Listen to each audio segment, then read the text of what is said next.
Sappiamo benissimo che MetaQuest 3 è il miglior visore che si possa trovare al momento sul mercato, per l'ottimo rapporto qualità-prezzo, per le caratteristiche, per l'esperienza standalone che è sempre più vicina alla qualità console, grazie anche alla potenza del nuovo processore, e infine per essere l'ennesimo motore di Meta che sta spingendo la VR come nessuno finora. E questo, fatevene una ragione, non è un mio parere, ma è un fatto. Ovvio, ci sono pregi e difetti ed è proprio di questo che vi parlerò oggi. Quest 3 è sul mercato ormai da poco più di 6 mesi, ma cosa è stato migliorato e cosa invece non va ancora bene? Disattivate l'adblock e ricaricate la pagina e partiamo alla scoperta di quello che va e non va su Quest 3 a 6 mesi dalla sua uscita. Spieghiamo le vele e salpiamo!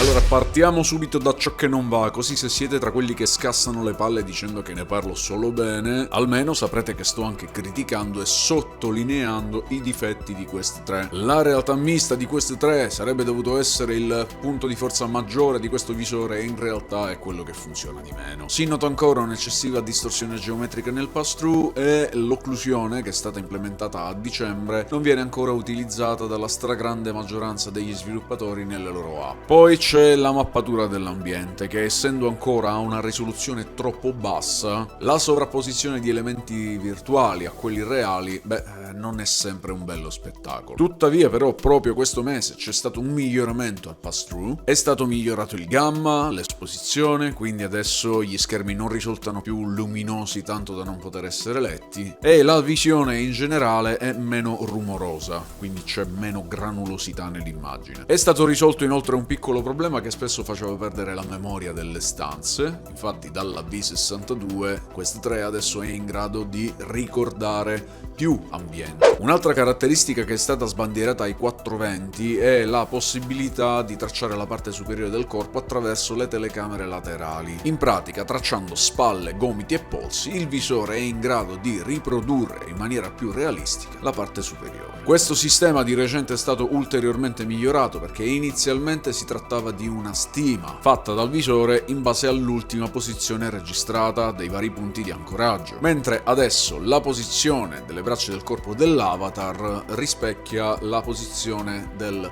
corpo reale effettiva. Questa funzione è così precisa, pensate, che adesso sui Virtual Desktop è possibile emulare i Vive Tracker, anche se al momento questa funzione è disponibile solo su VRChat. Da quando Apple Vision Pro è arrivato sul mercato, Meta non sta facendo altro che cercare di trasformare il Quest 3 in un Vision Pro economico, aggiungendo le funzioni più interessanti offerte al momento dal Vision Pro. Per esempio, adesso su Quest 3 è possibile visualizzare le foto panoramiche e i video spaziali catturati con iPhone. Inizialmente solo per quelli catturati con iPhone 15 Pro Max, mentre adesso con tutti i modelli iPhone che sono in grado di catturare panoramiche e video spaziali. Fra l'altro, è possibile importarli direttamente dagli iPhone senza doverli prima convertire. Il microfono di Quest 3 è sempre stato di buona qualità. Inizialmente gli utenti lamentavano un fastidioso difetto di popping, successivamente risolto con un aggiornamento. Ma se ancora la qualità del microfono di Quest 3 non dovesse soddisfarvi, sappiate che dall'aggiornamento V64 è possibile collegare dei microfoni esterni direttamente alla porta USB-C del visore. Questo include anche quei microfoni con ricevitore Bluetooth che possono essere collegati direttamente alla porta. Migliorate anche le funzioni di collegamento al PC. Anche qui partiamo dalle cose peggiori però. Proprio ieri ho fatto una diretta su Overdark e a causa di un problema che ho avuto con il programma per leggere la chat direttamente in game ho dovuto utilizzare il client Oculus e fissare la finestra con la chat da qualche parte per poterla leggere. Era da tantissimo tempo che non utilizzavo né Airlink né Link tramite cavo e in questa occasione mi sono accorto di quanto realmente siano peggiorati questi due sistemi. Airlink è persino risultato impossibile da utilizzare a causa dell'elevata latenza, ma questo potrebbe essere causato da un problema temporaneo che ho avuto io col mio router, anche se poi passando a Virtual Desktop questo problema non l'ho avuto. Col cavo invece il carico di lavoro sul sistema era tale da causare continui stuttering nel gioco. Credevo che il problema fosse causato da OBS FPS, ma anche qui, passando poi alla fine a Virtual Desktop verso la fine della live, sacrificando purtroppo la vostra chat, tutti i problemi sono spariti. Conclusione, Airlink e Link tramite cavo fanno sempre più schifo, indice del fatto che a meta della PCVR non è mai fregato niente.